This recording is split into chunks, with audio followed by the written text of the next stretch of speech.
do you believe in your heart that this unit can go the distance? Do you ever have a conversation with him where you say, start being more selfish? Are there players that aren't here that you missed having around sometimes? Do you make predictions? Like, could you tell me what you think is going to happen? How this is going to wrap up? You got to put on the brake, though. Put on the brake. There you go. Okay.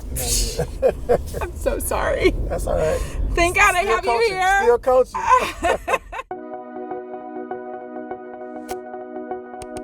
Now I have to tell you something. You are the first Driving Cleveland guest who has been on more than once. Oh, really? You're our first repeat. No pressure. No pressure.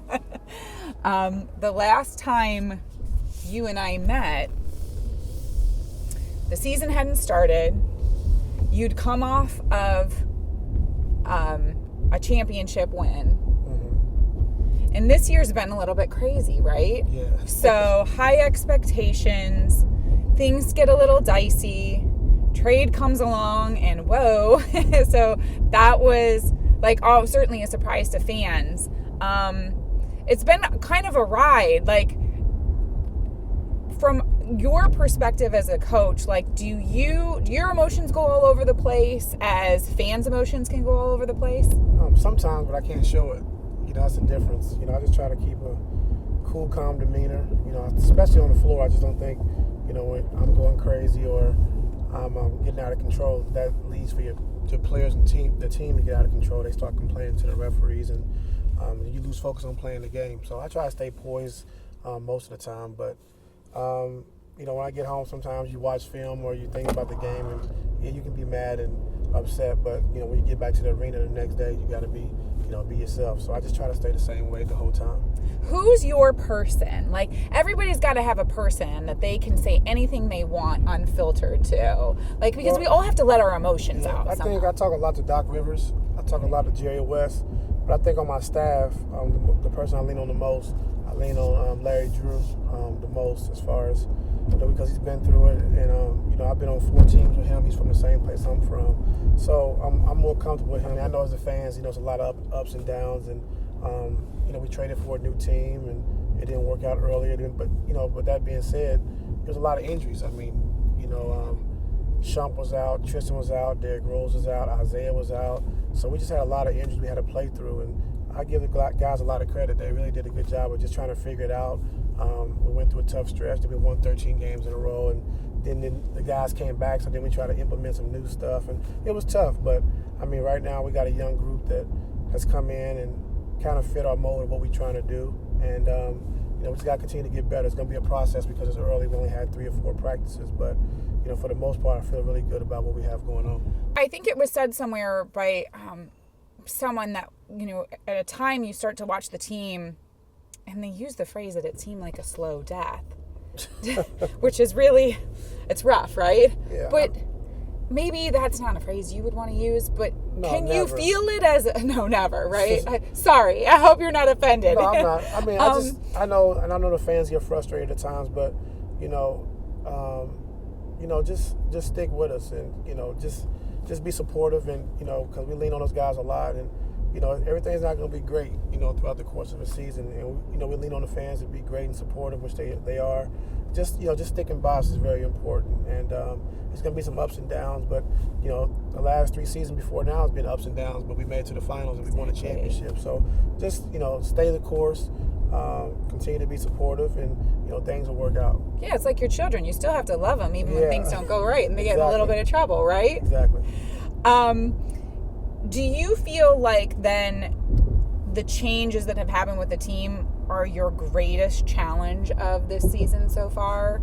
I mean, it's been a lot of challenges. I think coming to the season, with Isaiah hurt, Derrick Rose getting hurt the 7th game of the season, and, just having to find mixtures and combinations to work on the floor. Then you kind of do that, then Tristan gets hurt. And so it's just been a season of ups and downs. And, it's part of the course, I guess. And, it's only my 2nd full year really of coaching. Like, January 11th was, marked 2 years of me coaching. So I haven't really been through all that as a coach. I've been through some of that as a player. But it's difficult, but, it's just part of the challenge. And, something that I can definitely learn from and continue to get better at.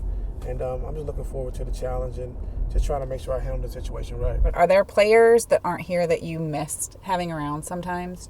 Well, I think Channing Frye, because he won a championship with us, he was a big part of winning that championship. And Shumpert, whenever you win, a championship together, you have a bond that can't be broken. Whenever I see guys that I won championship with from the Lakers, it could be 10 years down the road, and you feel like we saw each other yesterday. And that's just a bond you just can't break, And when you go through all the stuff we went through that year to win a championship and we finally win, it's a great accomplishment. And those guys are guys that you remember for the rest of your career, the rest of your life. Yeah. LeBron, he can never be underestimated, right? Because he's just sick so good. Benjamin Button. Is he the best player that you've ever watched play? I wouldn't say the best. It's a lot of greats. Just watching Kobe, watching Jordan, watching Magic.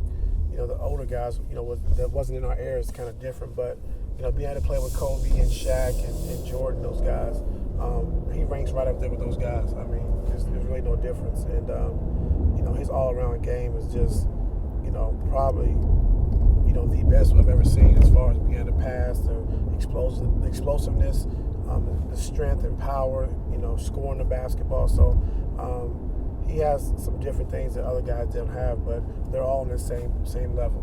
From a coach's perspective, do you think he adapts to change well, seeing as there have been so many changes? I don't think as well as he could. I think because he's so unselfish, and when new guys come along, he always try to make those guys feel comfortable. And sometimes he's not being aggressive or playing, his best game, because he want to make sure everyone's comfortable when they come in here and try to get those guys going. And sometimes it hurts us, but I see what he's doing, because you want to make those guys feel as comfortable as possible, and know he can turn it on anytime he wants to. Do you ever have a conversation with him where you say, start being more selfish? Yeah, sometimes, but that's not his personality, but you want him to be aggressive at all times, because nobody can stop him. Is it a distraction to teammates, coaches, anybody around him when people keep saying, are you staying, are you leaving, and they make all of those guesses when you're still in this season? Is that kind of annoying? It is, but it's part of the business, and a lot of times they don't have anything else to talk about, so they're going to continue to bring that up. And but Bron's done a great job with that. Just we got to focus on the moment and where we're at now and what we're trying to accomplish this season. And he genuinely means that, right? Yes. He's not thinking right now about what am I going to do next season right. when you're still in this season. Yes. The last time we spoke, you talked about something that I think is so interesting, because I believe in it. And that is the power of visualization, and that's something that you practice. And in context of the conversation we were having, you talked about that you always visualized that your team was going to win a championship. Are you still practicing visualization now? Yeah, I do. And it's something I learned from Phil Jackson when I played for him back at the Lakers. And we used to do it all the time. And it's pretty important. I think once you dream something or visualize something, it can come into existence. And I'm a real big believer in that. When you're practicing it, is it all about being in the moment, or do you also get ahead of yourself and think on down the line? I think it's both. I think, you live in the moment, like you said, as far as the games are played.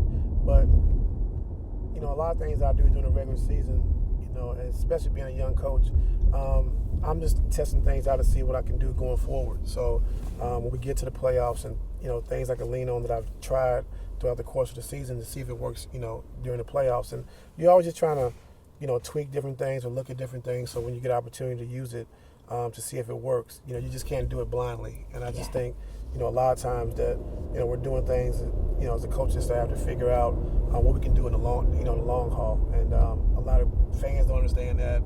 Some of the players don't understand it. Of course, media sometimes don't understand it. But when you're building something and you're trying to win, and your ultimate goal is to win, you have to go through some tough times. You have to do things that are not comfortable, and you have to get out your comfort zone.